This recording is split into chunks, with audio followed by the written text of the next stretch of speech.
بسم اللہ الرحمن الرحیم الحمدللہ رب العالمین وصلی اللہ علی محمد وآلہ الطاہرین۔ موضوع گفتگو زکوٰۃ اور ہماری اس گفتگو کا عنوان ہے زکوٰۃ الفطرے کا مصرف، یعنی فطرہ کس کو دیا جائے۔ تو فطرے کے مصارف یعنی فطرے کو خرچ کرنے کی جگہیں وہی 8 جگہیں ہیں کہ جو پہلے بیان ہوئیں، لیکن احتیاط یہ کی جاتی ہے، اور یہ احتیاط ایسی ہے کہ اس کو ترک نہ کیا جائے کہ فطرہ فقط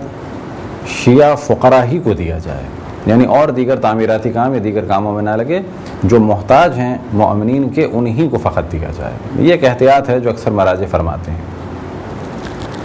اب اس شیعہ میں کیا خصوصیات پائی جاتی ہوں؟ تو پہلی یہ کہ وہ شیعہ اثنا عشری ہو، تارک الصلاۃ نہ ہو،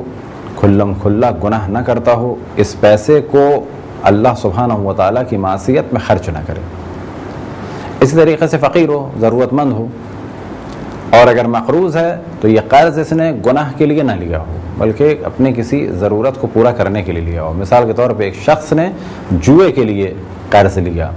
اب وہ پریشان ہے، اگر ہمیں یہ معلوم ہے کہ یہ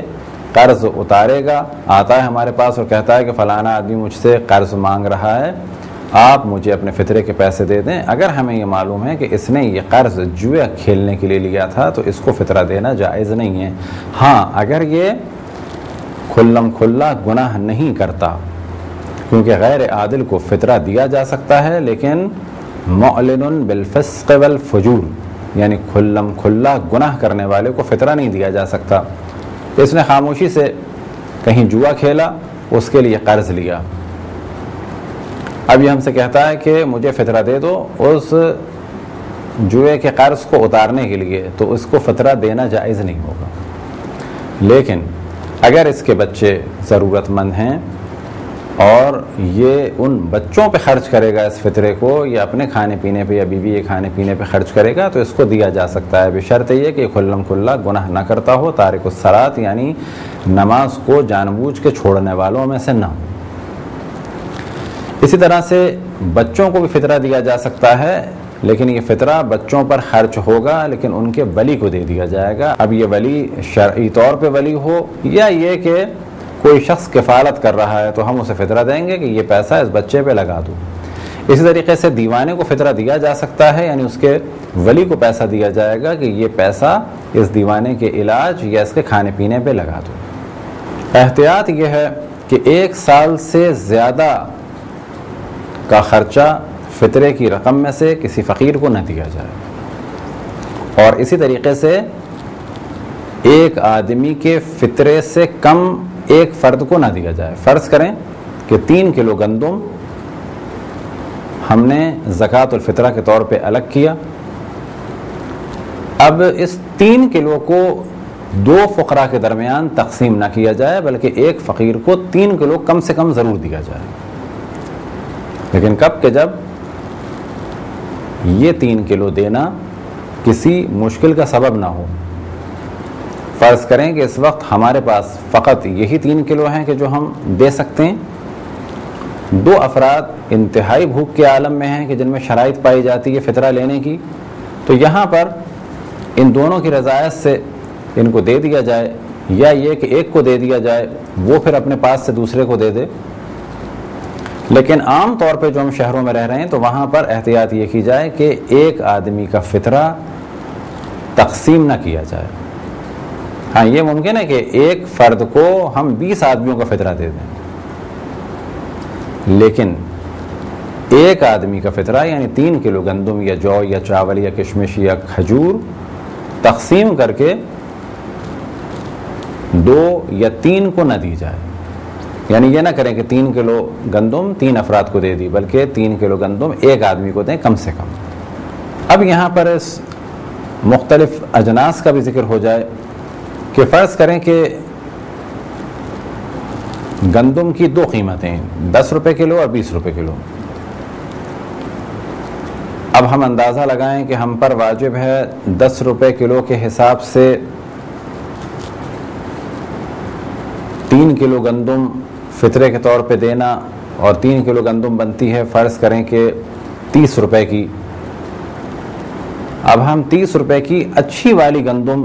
یعنی 1.5 کلو گندم دے دیں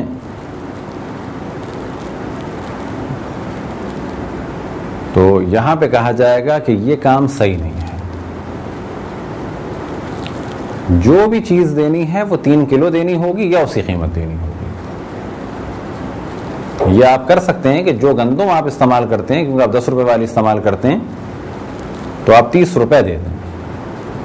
اسی طریقے سے زکوٰۃ اچھی چیز پہ سے دینا، زکوٰۃ الفطرہ اچھی چیز پہ سے دینا بہتر ہے. اور ایک اور مسئلے کی جانب توجہ رہے کہ یہ نہیں کیا جا سکتا کہ کچھ پیسے دے دیے چاول کے، کچھ آٹے کے، کچھ دالوں کے، کچھ بھٹے کے، کچھ کھجور کے، بلکہ 3 کلو گندم یا جو یا کشمش یا کھجور یا چاول یا بھٹا دینا ہے،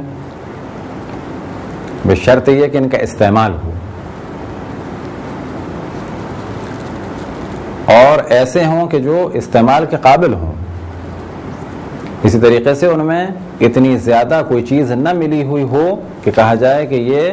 مٹی کے ساتھ ملے ہوئے ہیں. تھوڑی سی گرد ہو جتنی ہوتی ہے کوئی حرج نہیں، تھوڑا سا بھوسا ملا ہو کوئی حرج نہیں. لیکن اگر بہت زیادہ مقدار میں بھوسا یا کنکر یا مٹی ملی ہوئی ہو یا بالکل کچرے قسم کی گندم ہو تو اس قسم کی گندم زکوٰۃ کے لیے یا زکوٰۃ الفطرہ کے لیے کافی نہیں ہوگی. زکوٰۃ الفطرے میں بھی مستحب ہے کہ اپنے عزیزوں کو، رشتہ داروں کو مقدم کیا جائے غیروں پر، اور دینداروں کو اور علم رکھنے والوں کو مقدم کیا جائے جاہلوں پر. اسی طریقے سے جو لوگ نہیں مانگتے شرم کی وجہ سے ان کو مقدم کیا جائے مانگنے والوں پر. مراد یہ نہیں ہے کہ آپ مانگنے والے کو نہ دیں، مراد یہ کہ جو مانگ رہا ہے اس کی نسبت اس کو دینا زیادہ بہتر ہے کہ جو نہیں مانگ رہا شرم کی وجہ سے اور اپنی آبرو کو بچانے کے لیے. اور جب مانگنے والا کہا جائے تو اس سے قطعاً یہ مراد نہیں ہے کہ جو روڈوں پر مافیا کی صورت پہ گھوم رہے ہیں، بلکہ شرط یہی ہے کہ مومنین کو، اور وہ بھی وہ کہ جو تارک الصلاۃ یعنی نماز کو ترک کرنے والے نہ ہوں، واجبات کو انجام دینے والے ہوں، کھلم کھلا گناہ کرنے والے نہ ہوں، کھلم کھلا واجبات کو ترک کرنے والے نہ ہوں. یہ تھے چند مختصر سے مسائل مصرف زکوٰۃ فطرہ کے، یعنی فطرہ کہاں خرچ کیا جائے. خداوند